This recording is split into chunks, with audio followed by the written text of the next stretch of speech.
Hello, hello, Hello. hello. How are you? Gotta get some water first. Same.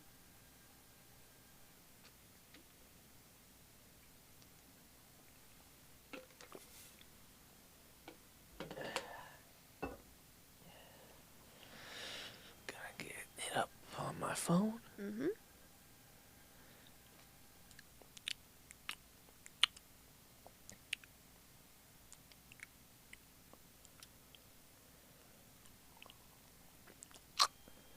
Ugh.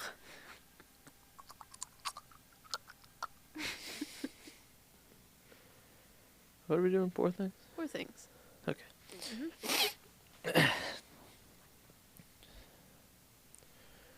Welcome to the Year of the Movie podcast, the podcast where we talk about movies from the year of the movie 2023. Yeah. Yeah. We're now past the Oscars, Mm-hmm. and we're still talking about the movies from 2023. Just keeps going. Keeps going. It's another Oscar nominated and winner that we're talking about Mm-hmm. this week, And then we'll get back to the good movies. and today's movie is Poor Things. Mm-hmm. Why'd we start this? So we never talk about this first of all, so I'm so glad we're finally addressing the elephant in the room. Yeah, people have been asking. All of our viewers. Yes. Our two of our viewers, both of them. So we started this podcast because 2023 was a goofy year for movies. You got Cocaine Bear and 65 and 80 for Brady and Poor Things and Yep. Mission Impossible. George Foreman. Yeah. Tetris. Yep. Yeah. Etc. Etc. Yep. There's a lot of wild movies that came out this year or last year, and we were like, hey, let's talk about all of them. So, and now this podcast happens, and we're 27 episodes in, and we've barely scratched the surface. Yeah. But if you like this podcast that has barely scratched the surface, you could consider supporting us on Patreon and reviewing and rating and or following us on Instagram. All those things are super helpful. We appreciate it. Yeah, and if you leave comments and questions, we'll talk about them on our other monthly podcast, Mm-hmm. Virtual House Sessions. So watch that one too. Yeah. That one's a lot of fun if you like comedy and people just hanging out and being funny. It's us and then two more of us. Yep, we just clone ourselves. Yeah. So, Poor Things synopsis. The incredible tale about the fantastical evolution of Bella Baxter, a young woman brought back to life by the brilliant and unorthodox scientist Dr. Godwin Baxter. What were your first impressions when you heard about this movie? I was certainly intrigued. Mm-hmm. It seemed interesting. Do you remember how you found out about this movie? Because I was also trying to think of that, or like when. I feel like I probably saw a trailer. I Yeah. mean, I was paying attention to trailers Right. Yeah. for 2023. Mhm. Yeah, I think I just saw a trailer and I was like, oh, interesting. That looks kind of cool. Sort of reminded me of what I remember feeling of the movie Mirror Mask. Mm. So I was definitely like excited to watch it. And then when it came out, the reviews were good and people were like, we love this movie. And I was like, oh, cool. It's going to be a good movie. And it's an art house movie in a year full of Not art house movies. not art house movies. Yeah. Pretty much same from what I can remember. I was trying to think about like the context that I heard about this movie, just because like it became a huge thing, but I was trying to think of like, was it marketed as a huge thing? Mm-hmm. And I truly cannot remember at this point, but I remember seeing the trailer and thinking this is either going to be really good or really bad. Just because it's like so out there that it could go either way. And, you know, it's won some Oscars, and that's a pretty good sign of something being good. I do have a couple bones to pick. Just one or two. Yep. Yeah. These are these are some of the longer notes that I've written recently for episodes, just because I found quotes to back up my opinions. So we'll be doing that soon. Want to talk about the trailer? Yeah, Is it my turn?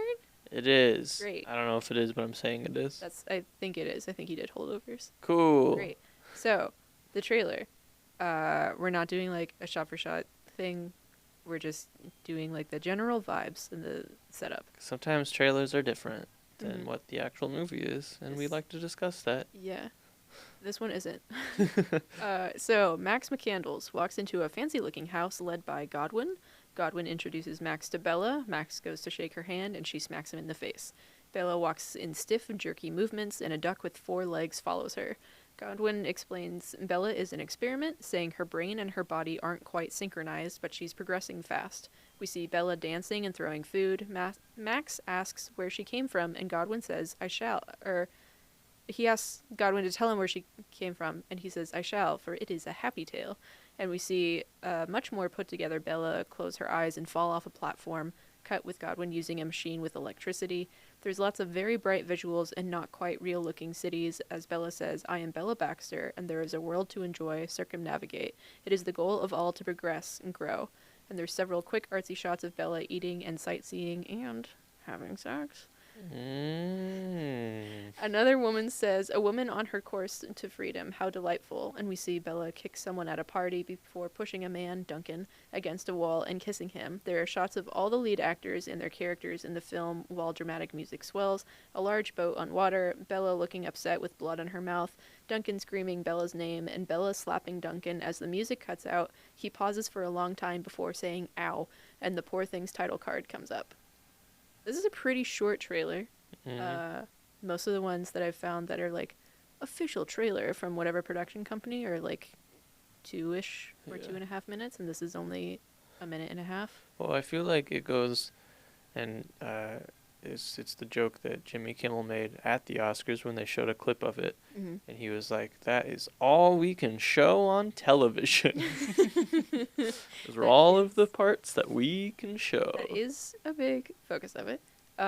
It gives you, I feel like, the bare bones of the plot of like Frankenstein.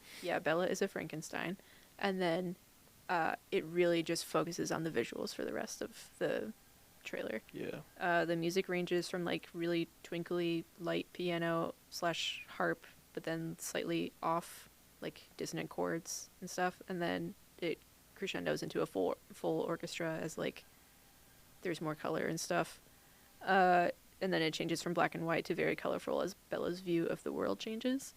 I've watched a decent amount of behind the scenes stuff, and apparently like when making the soundtrack for the movie, they like manipulated instruments, basically just broke a bunch of stuff, and then played the music on it. So like you would think like you almost recognize something, but there's something off about it. It's because it's being played on a broken xylophone. Interesting. Yeah. So yeah. The movie. It had a cast. It certainly did, and what a cast it was. Many people were in this cast. Yep.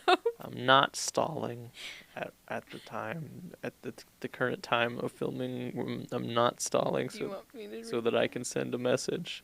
The cast includes Emma Stone as Bella Baxter, Mark Ruffalo as Duncan Wedderburn, Willem Dafoe as Godwin Baxter, Rami Youssef as Max McCandles, Vicky Pepperdine as Mrs. Prim, Margaret Qualley as Felicity, Jared Carmichael as Harry Astley, Hannah Shigula as Martha von Kurtzrock, Susie Bimba as Toinette, Christopher Abbott as Alfie Blessington.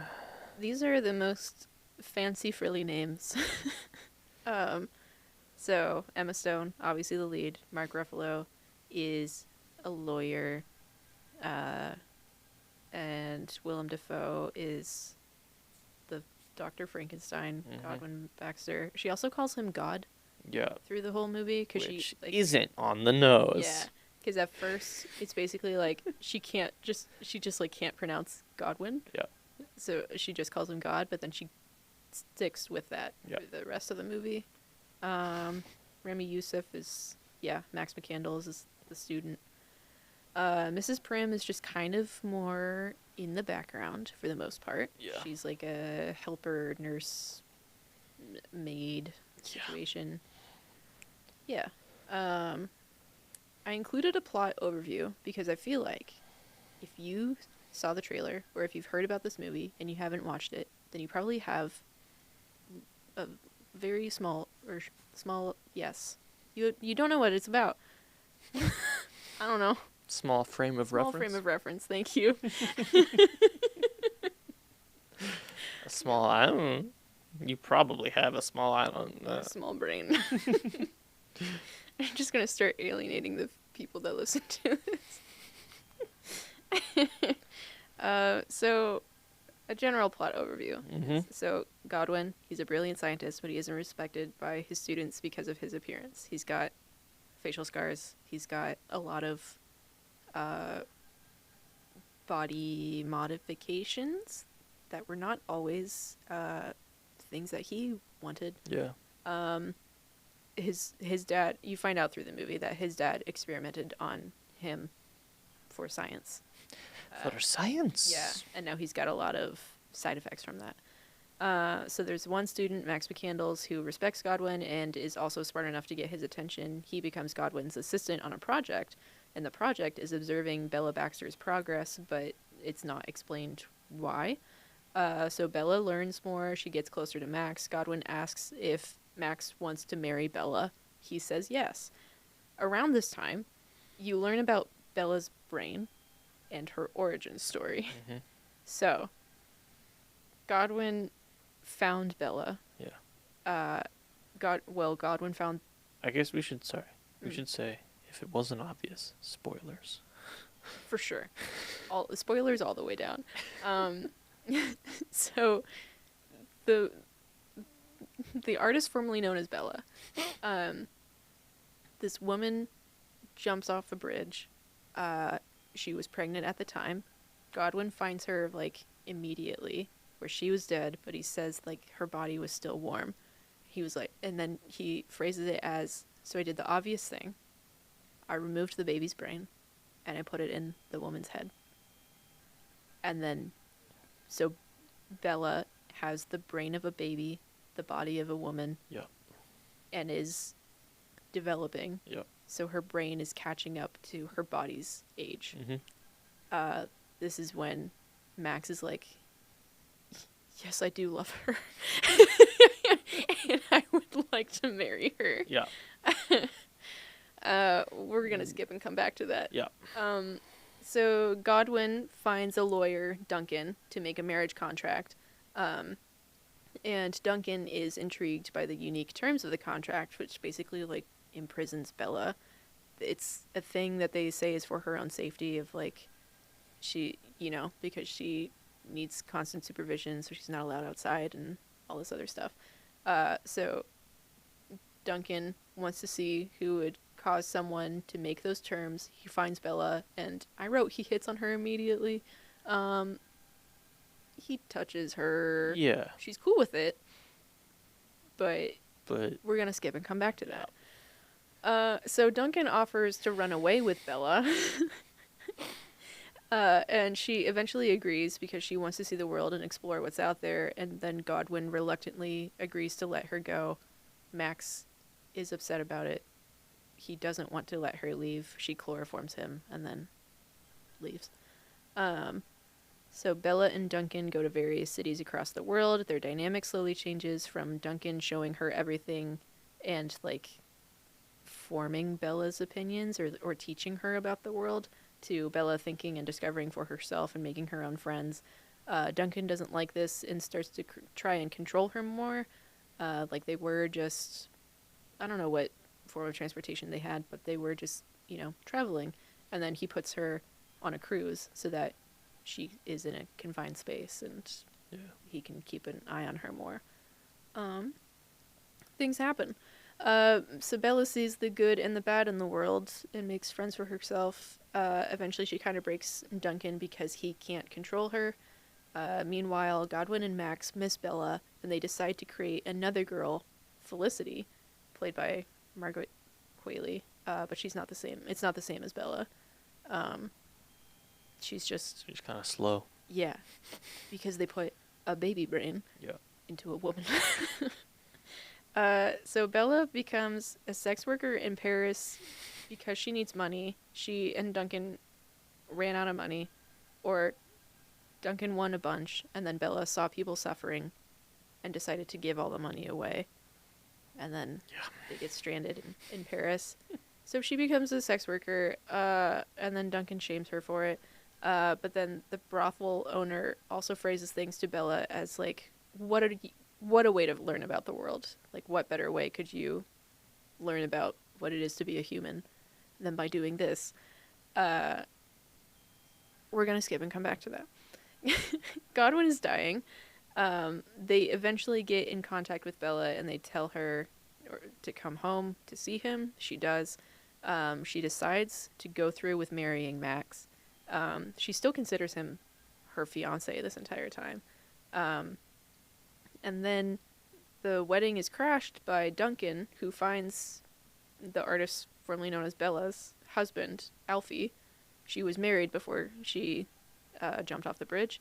And then Bella decides to leave with Alfie. And this is one of the moments where the movie lost me. Mm-hmm. We're going to skip and come back. Bella quickly learns why or I forget what name her mom body, bleh, I forget what name her mom body had. But so she learns why she left Alfie. He's very cruel, and she was a prisoner there too. He threatens her. She eventually shoots him and then takes him to Max to get patched up. And then Godwin dies with Max and Bella on either side of him. So Max and Bella fix Alfie, but they also replace his brain with a goat's brain. And then the last shot is all of them together in the garden, Bella studying to become a doctor and take over Godwin's practice. And she's got her friends. She's got Max and Mrs. Prim and Felicity and Toinette, who is another sex worker that she met in Paris and had a brief relationship with. And they're all just in the garden together, chilling with the weird little creatures. Yeah, and I think also they put, supposedly, at least it's implied, Alfie's brain into a goat's brain. Because the goat is still there. The goat is there. Now, we can skip and come back.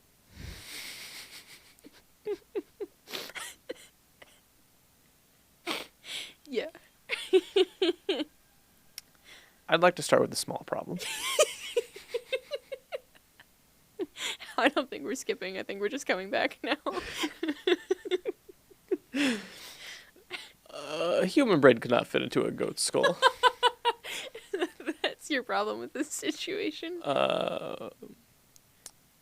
Yeah. Also, Toinette, we didn't really talk about her much. Outside of just like they had a brief relationship. It seemed like they were fully in love, I feel like, the way they depicted it. And then Bella has to leave to go check in on Godwin because he's sick. And that's just implied to be the end of their relationship until Toinette shows up at the end. Yeah, but like it's like throughout the movie, she's not happy with men. Mm-hmm. She finds a woman. Mm-hmm. They're very happy together. Mm-hmm. And then she goes back, and then she's like, Max, do you still want to get married? Mm-hmm. Mm-hmm. Sorry, that's just one. That's no. Things we liked, though. Yeah. I think let's start there. Number one, it looks great. It's a good looking film. It's I've been watching a lot of stuff about behind the scenes footage, and the cinematography is very interesting. It's more interesting than I think I gave it credit for when we were thinking about the Oscars. Mm-hmm. The production design is just super detailed, to the extent where I was like, why wouldn't you show this? Like, why wouldn't you try and incorporate highlighting some of this more? But the, you know, I still don't think I agree with best costume win, but hmm that's fine. yeah, costumes, sure, Yeah. debatable. Production design, yeah, it's fair. They were also like all of this was, or like 99% of it was shot on a massive soundstage, Yeah. and they constructed all the sets and then also tried to make it as realistic as possible. So like you can actually walk through the house and all the rooms connect to each other in the way that you would think they would, and the different city locations also do that. Yeah. The bedrooms are super detailed. The way that they thought about like the design of the house is like Godwin is someone who cuts things up and sews them back together again in ways that they didn't originally go together. So he would do the same to his house. And then also just like designing things for Bella. And all that is super interesting. Apparently, also, the director he doesn't really like lights, or he doesn't like set things, or like film stuff takes out of the experience. Sure. So it's also pretty heavily relied on for like practical lighting. So then you can theoretically turn around and film anything around you in that space. All of that I think is very interesting. It's stuff that I can like respect. The performances are pretty strong from everyone. Yeah. All the characters are very over the top, very unique, but people really committed to the bit. And that was another thing that they also talked about in the behind the scenes stuff, is saying like it could be really easy to fall into like the melodramatic category, and then Yorgos would be like, stop acting, like be as realistic as possible in this unrealistic situation. And I think people did that pretty well. Yeah, I think I kind of think it was a casting issue. I think Jared Carmichael was the weakest. Yeah. I like, even like watching it, I was just like, it doesn't feel like he's acting. It just kind of feels like he's reciting a lot of it, and it was just like his character is supposed to be a downer. So like I get it, but I feel like they were going, I don't know, the character felt more like God, I can't remember his name. The robot from Hitchhiker's Guide to the Galaxy. Oh, yes. Like not that drastic, but Marvin. Jared Carmichael was just bland. He is like, and he's very funny, and he's very good at what he does. I've seen him act, and I'm like, that's very good. But this performance, I thought was. He's already framed as the odd one out because he is the downer. He's, I would say, the most outside of Bella's world, where he, like, they become good friends, and they meet on the boat. He's one of the people that she meets on the boat. And he is like one of the people that helps encourage her to see outside of her own worldview, and like, hey, you're in a very contained situation. Like this guy is showing you like cakes and alcohol and gambling and all that stuff is like great and part of life, but also here are all these people that are suffering just outside of the like resort that you're staying at. So he's already positioned as like the downer of the group anyway. I don't know. Yeah, I don't know if I would necessarily say that he was reciting stuff, but he did also have like the most philosophy to say while she is in the stage of like learning about how different people view the world. So he's the most academic, I think. And it's hard to make that come across as like conversational. Yeah. So he's not bad, but I get what you mean. Yep. One of the things that I think this movie does well is it shows the different influences of men on Bella, and how they're all different variations of control. We haven't necessarily specified this so far, but this is kind of like Victorian London-ish. It says I've seen Mhm. reviews where it's like it takes place in the Victorian era, and I'm like, it's such an alternate universe. It's hard to like be like this is when it's set. Yeah, it has the societal norms of Victorian London. Yeah. So like there's very set like expectations for women. Bella immediately doesn't fit into any of those because again, she's got a case of baby brain. It's a bad case of Yeah, baby brain. it's terminal. And then even the people that are like protecting her and are there like on her side and like want her to develop and grow, like Yep. Godwin, her creator and dad basically, and Max, who is like at least her friend, then even they are still like sheltering her, and she wouldn't have this worldview if she had stayed with them. And then you have Duncan, who is like, people just kept calling him a cad in the different reviews, which is just a very funny description of Mark Ruffalo. But he chases after women. He's a narcissist. Yeah. He's not a great dude, but he seems fun at parties. So she goes with him, and then like he thinks she's intriguing, and that's like why he's attracted to her. And then he's like, oh, I can't control her. But then as soon as she becomes, this is also not my own original thought, these are just some of the reviews that I've read, like as soon as she becomes like outside of like just a sex object that he can teach, then he's freaked out and tries to put her on the boat and put her in a contained environment. Yeah, and then she meets Toinette, and that is like the most fulfilling relationship that we see, because it's like the most equal, and they're also like learning together and going to classes together, and they have the same job. And then she goes back home, and then Alfie is like the most extreme example of obvious control over like this is her previous life, and like he's so bad that she wanted to die and took steps to do that. And he's also the most comical out of all of them. Because it's so extreme. The reason that her leaving the wedding took me out of the movie was like, we have seen her on this journey going across the world, learning for herself, setting up her own worldview, and like she has said yes to everything so far, because she wants to learn. Yeah. I feel like this movie is missing a moment for her to say no to something, and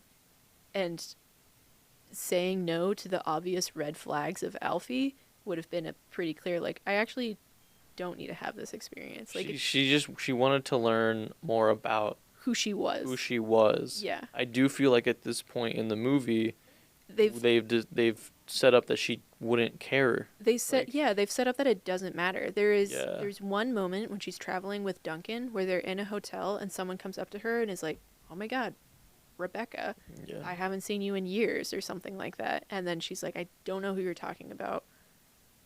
Goodbye." Like she's not interested in following up on that interaction at all. And Alfie is like, he wants to mutilate her. There's no good way to say it. Yeah. But he wants her to have an operation so that she then becomes sterilized, and like he associates her having sex and growing with like also outside of his control. So he's like, well, let's just take the problem away, and then you'll just stay here. And that's when she shoots him. And that at that point, that situation is just like, come on, dude. Like, it's so over the top. Yeah. And a little bit ridiculous. Yeah. In a movie that is like Already ridiculous. pretty, yeah. Yeah. Mark Ruffalo has one really good line read. Mark Ruffalo has a really great line read. That's true. Mm-hmm. It's probably my favorite part of the movie. Mm-hmm. He says a bad word. But he does it so well. Yeah. One of the reviews I read said that they didn't like how Mark Ruffalo talked in this movie. That it was like too over the top and too much enunciation. It's like, but that's why I liked it. It's also a fantasy movie. Do Yeah. people not realize that this movie was a fantasy? People talk differently Yeah. in fantasies. So, iffy stuff. Yeah. Yeah. So the movie. The movie. The movie was iffy stuff. So first of all, a small. Maybe I'm just too close-minded. Okay. We could give you a baby brain and then you can expand.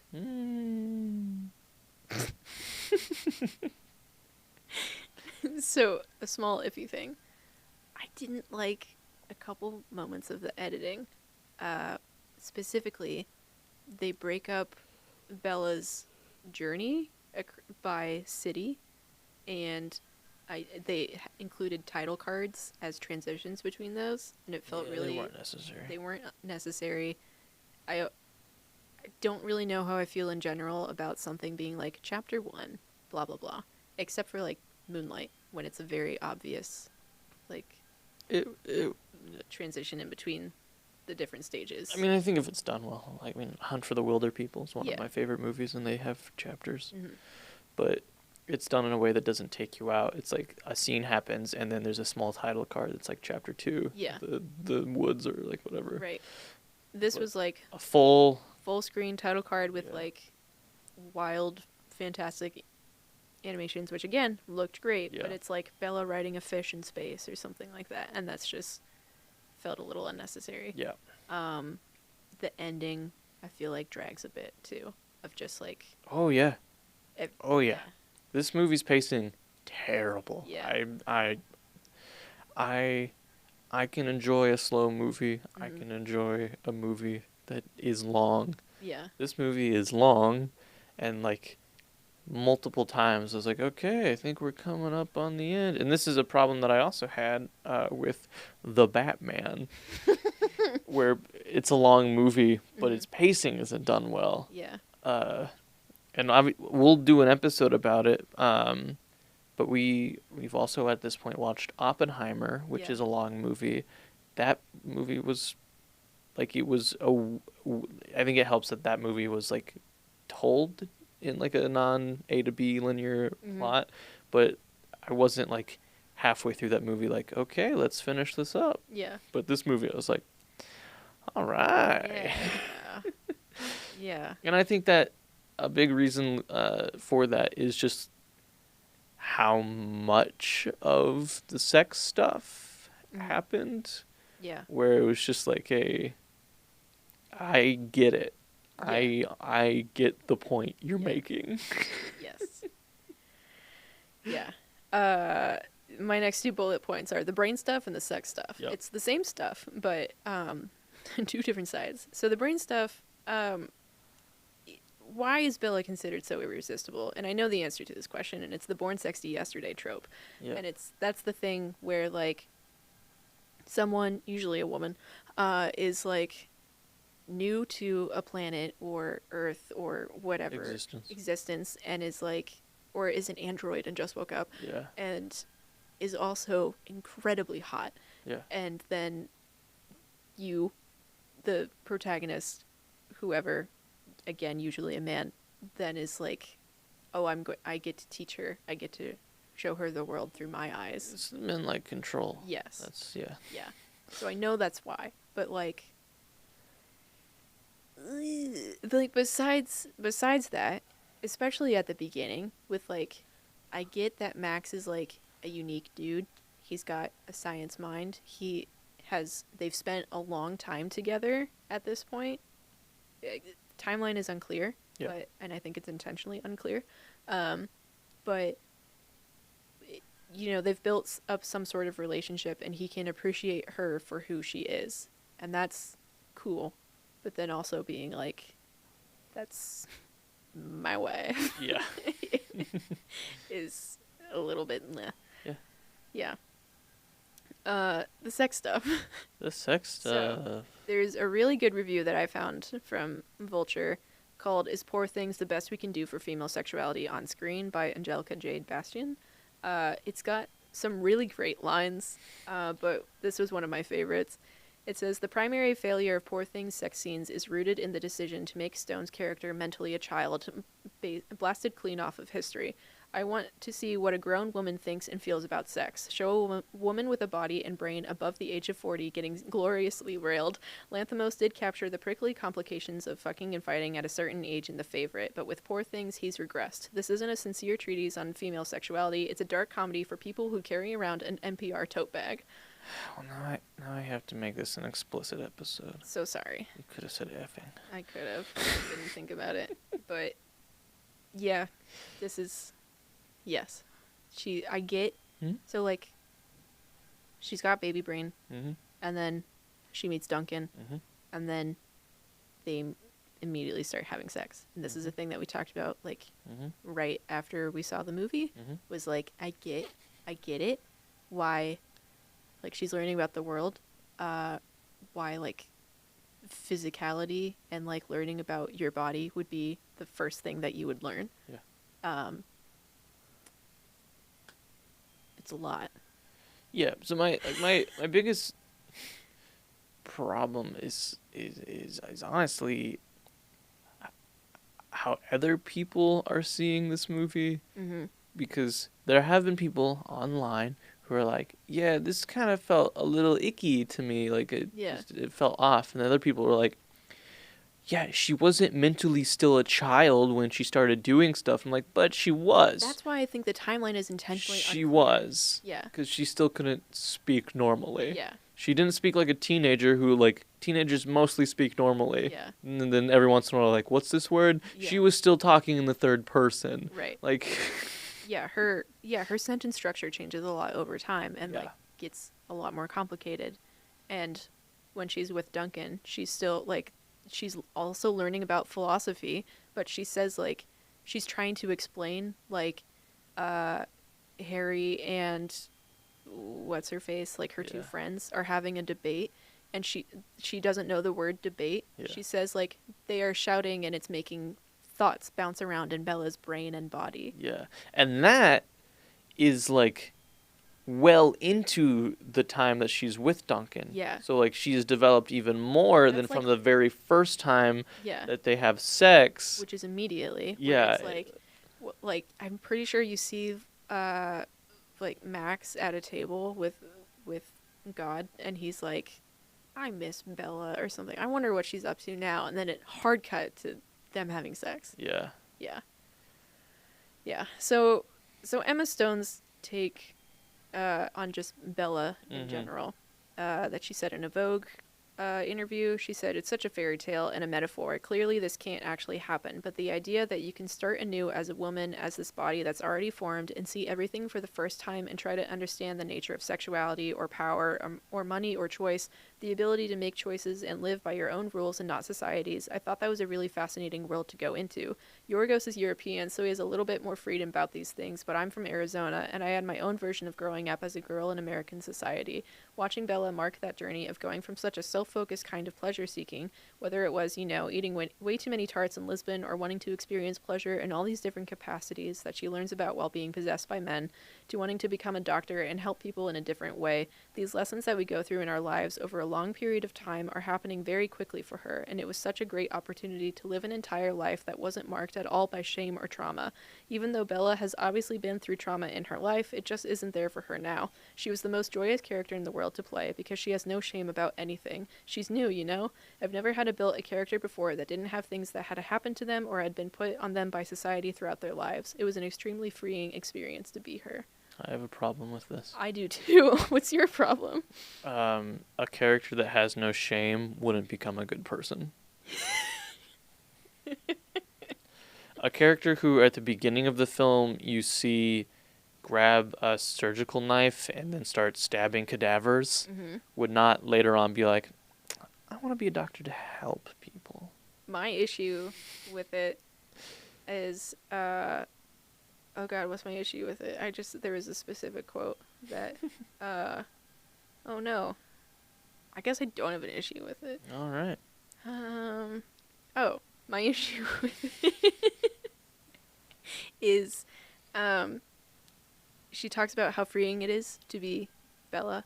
All of that is great. Like, for sure, to have, like, that fantasy of, like, a woman in society who is also outside of society and therefore can't be controlled. Great. Love that for her. The thing of, like, she doesn't have any trauma, she doesn't have any history, and that's what makes her free, is then, okay, well then why did she go to Alfie? Why did we see that? If that was, like, I fully believe Emma Stone that was, like, her mentality going into it. You don't need any of that. Yeah. Of her returning to Alfie.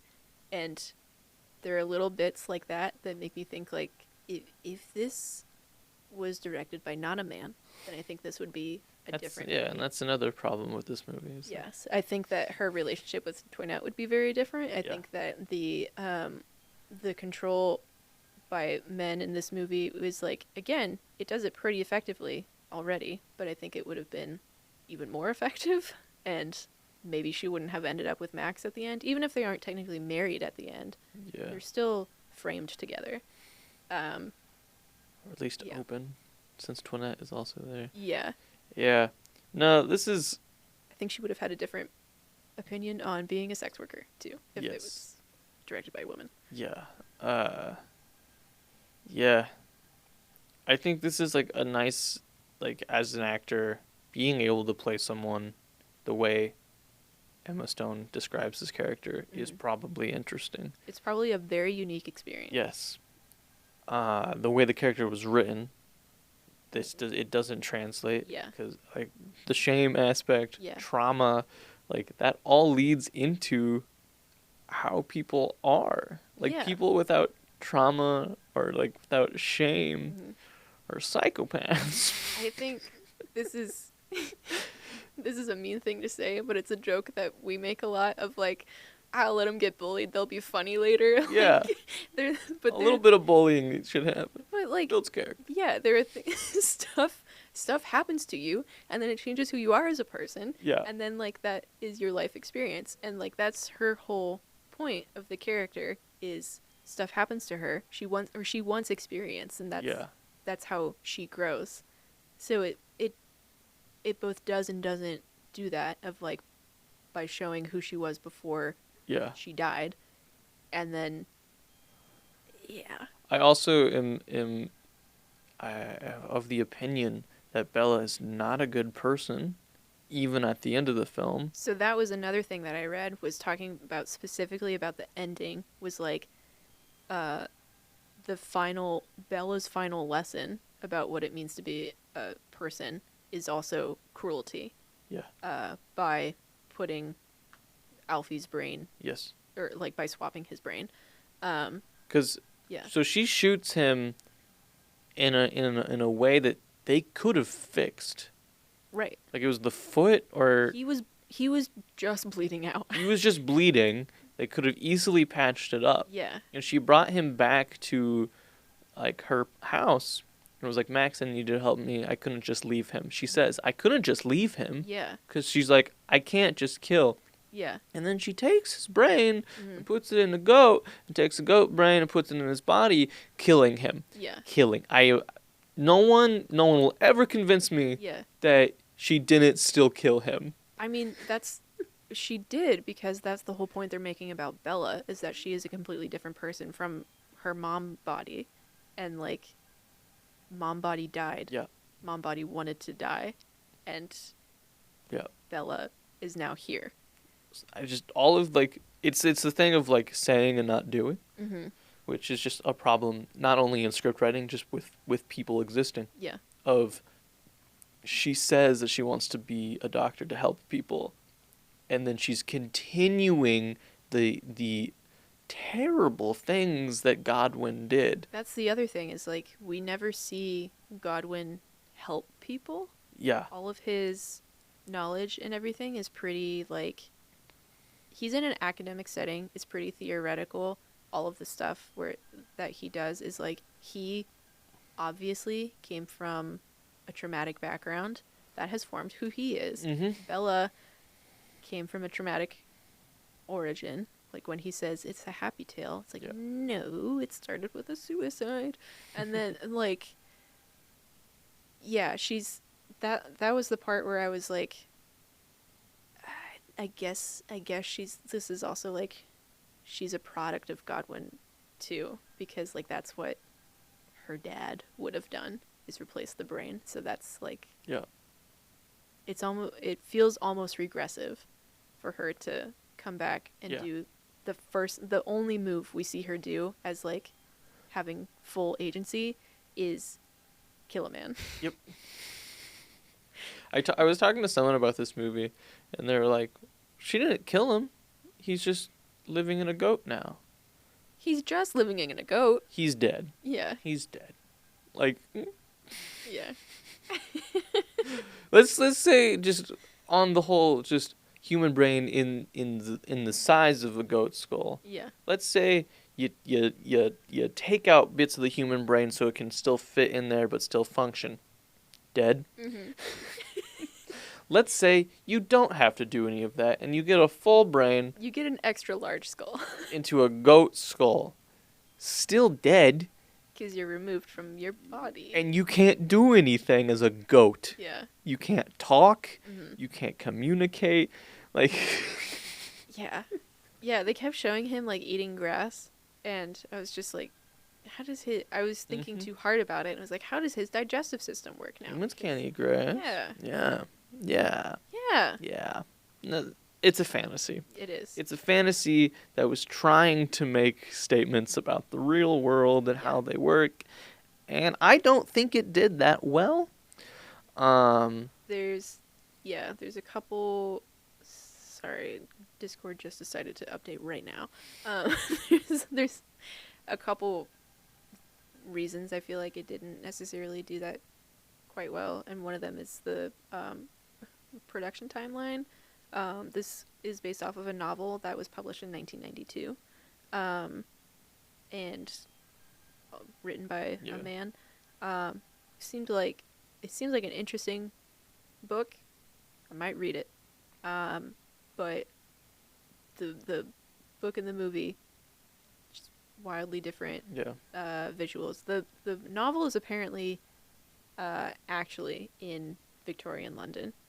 And then the visuals for the movie, they tried to base it more off of like how seeing things through Bella's worldview, and making things really fantastical because of that. Which, I don't know. I don't know how I feel about that, but then also being like the duck with legs.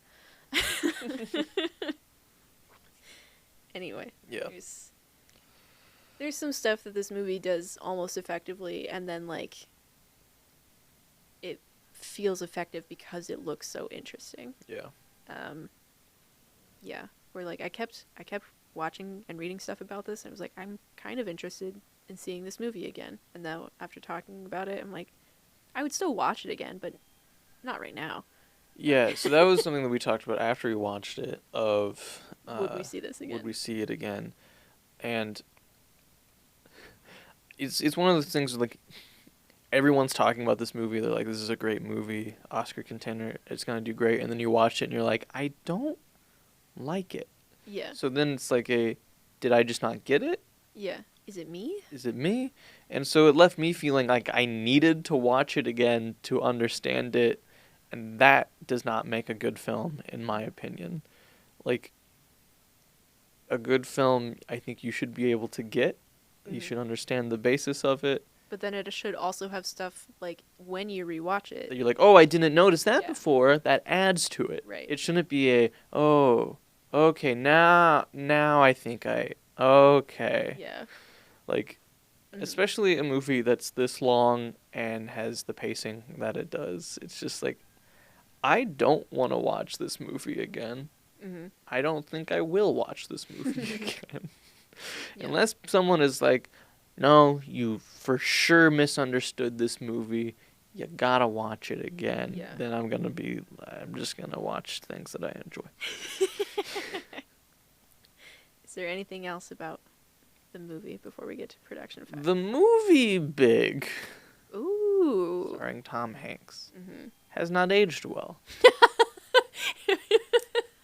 For the reason of the movie's about a boy who wishes to be an adult. Yeah. And overnight, the boy becomes an adult. Mm-hmm. Not that he is actually aged, it is the boy in the body of an adult. Mm-hmm. So similarly, a child in the body of an adult. And then there's the thing of the woman wants to kiss him, and they play it off for laughs because it's like she doesn't know he's 12. Yeah, Yeah. and so they kiss, and they also imply other things happen. Mm-hmm. They, Mm-hmm. yep, does not age well. Mm-mm. And this movie's okay. This movie's okay. Yeah. That's fine. Yeah. That's Uh, Hey, Mr. Hanks, can we get your opinion? If we can get this to Tom Hanks Yeah. for him to answer, Mm-hmm. I think that'd be good. Okay. Let's do it. That's all I got. Great. Yeah, we did when talking about this movie with people, kind of described it as like jokingly described it as big. Yeah. Someone was like, "Oh yeah, that's like the art house Big movie, right?" And you were like, "Yes, it is." Yeah. And then I've also described it as like, what if Frankenstein learned? What if Frankenstein's monster had like Yeah. a slightly more supportive environment? Then that's how I've described the movie to people, which interviews have also, various people have talked about how it's Frankenstein-ish, Yeah. and it is to a point, to the sense of like, you reanimate someone. Yeah. I think Frankenstein is a little more nuanced. Which is wild. Mm-hmm. Because it's not Yeah. known for its nuance. Yeah. Production facts? Yeah. Yeah, production facts. Yeah. Yeah, we can talk about production facts again. Do you want to talk about something else? No. Do you want to keep talking about Big? So the movie Big has this scene with a piano. Mm-hmm. And my biggest gripe with Poor Things is that there was no giant piano There wasn't a dance giant scene. piano, but she does play the piano with her feet in like the Oh opening my shot. god, it truly is big. It is big. Poor Things Is it the big. Goonies? There's a boat. There's a boat. There's There's a man with deformed deformed face. face. There's treasure and money and riches. The treasure is the baby brains we made along the way. Yes. Yeah. So I think Poor Things is Goonies. Goonies. Production facts. Production facts. It premiered September 1st, 2023 at the Venice International Film Festival with a limited theatrical release in the US December 8th, 2023. It originally had a September release in the US, but it was pushed back due to SAG-AFTRA strikes. It has a 2 hour and 21 minute Oh my god, it's only 2:20? Yeah. Oh, then the pacing's awful. Yeah. I thought it was so much longer. It's a 2 hour and 21 minute runtime with an R rating. I thought it was a 3-hour movie. No. Yeah. That's gonna change my score. Yeah. It has a 92% on Rotten Tomatoes with a 79% audience score. That was a bigger difference than I thought it would be. It's got an 88 out of 100 on Metacritic and an A- on CinemaScore. The critic consensus on Rotten Tomatoes calls it a tour de force, and then the audience consensus calls it weird, wild ride with adult themes that might offend some viewers. Critics also had a hard time describing what genre this movie was. The options that I found included gothic comedy, absurdist comedy, black comedy, sex comedy, and steampunk. No. And then essentially all reviews, including the ones that didn't like the movie, point out how good Emma Stone is in it. Yeah. Yeah. Yeah. Again, committing to the bit. Yeah. Was it successful? I I mean, mean, yeah. yeah, it won Yeah. Oscars. It had a budget of $35 million, which Hmm. is Pretty low. honestly less than I thought it would be, Yeah. considering All the the art that sounding. went Yeah. into it. Yeah. The box office is also lower than I thought it would be. But it's at 108.8 million worldwide. It's kind of what I would expect. Yeah. 34.1 million from US and Canada, and then 74.6 million from other territories. It made $644,000 in its limited opening weekend from 9 theaters that had a per venue average of $71,556, and that's the third best of 2023. Expanded to 82 theaters the following weekend and made $2.2 million, and then it just kept expanding Yeah. after that. So, production timeline.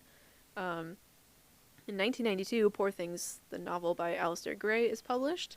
In 2009, the director and co-producer Yorgos Lanthimos meets with Gray to discuss acquiring rights to his novel. Apparently, Gray was like very on board immediately with Yorgos being in charge of this. He was like, I watched your movie Dogtooth. I had someone come over and put the DVD in for me because I don't know how to do that. And I liked it.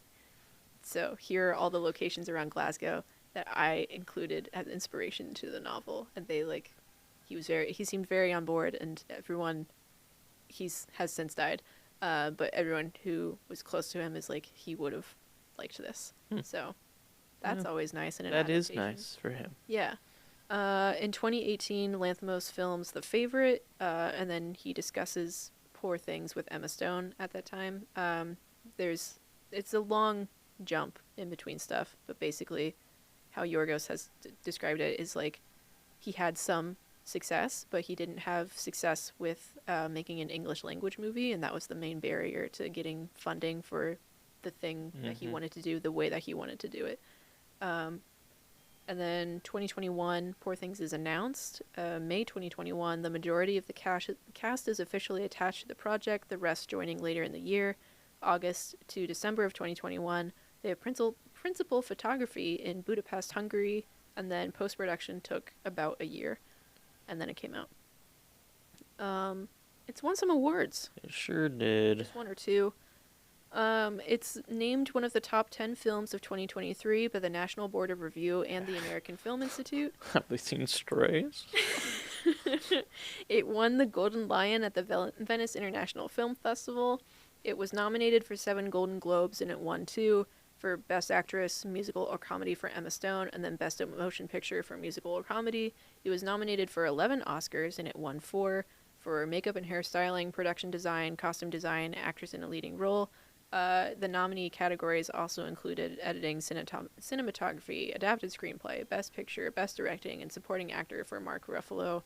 And then it was also nominated for 11 BAFTAs, winning 5, including for Best Actress. So just Emma Stone across the board. Yep. It was directed by Yorgos Lanthimos, who also did Dogtooth, The Killing of a Sacred Deer, The Lobster, and The Favorite. Which are all Quirky. Yeah. He's a unique dude. Which I also didn't realize he did The Lobster and The Favorite. Like, oh yeah. those were ones that I knew of, but didn't associate with his name. Yeah, because yeah.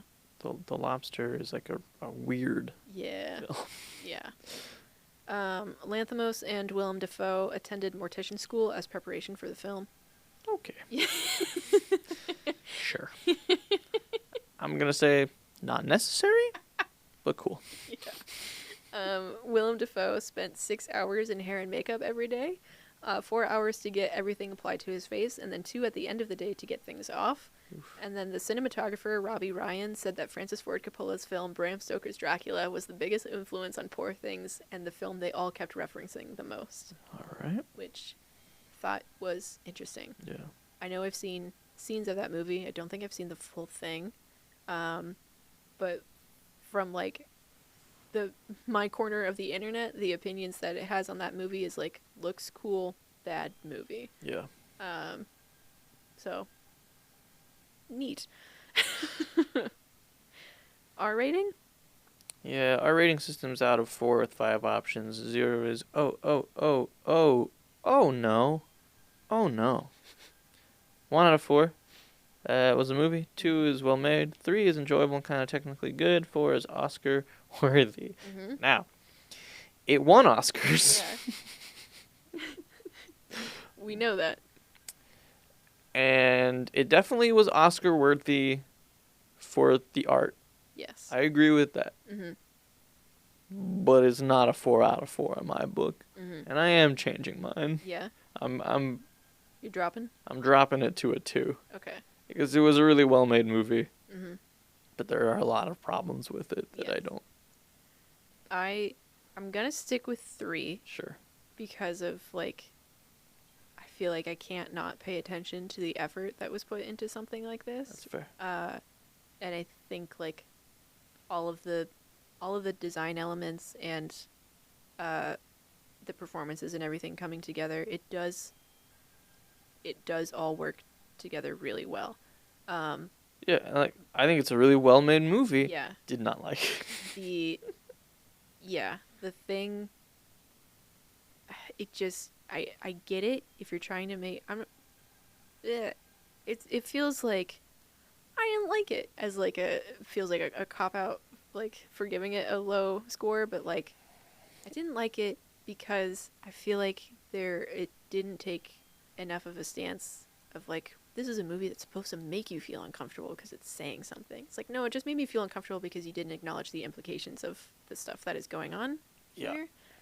So, I didn't like that. Yeah. So, I can't give it a 4 because it's not making enough of a statement for the icky bits that it includes in there. There is a scene in this movie when she's a sex worker Mm-hmm. where a father brings his 2 sons to teach them how Yeah. to have sex and then has sex with Bella in front of them. Yeah. What is that trying to teach me?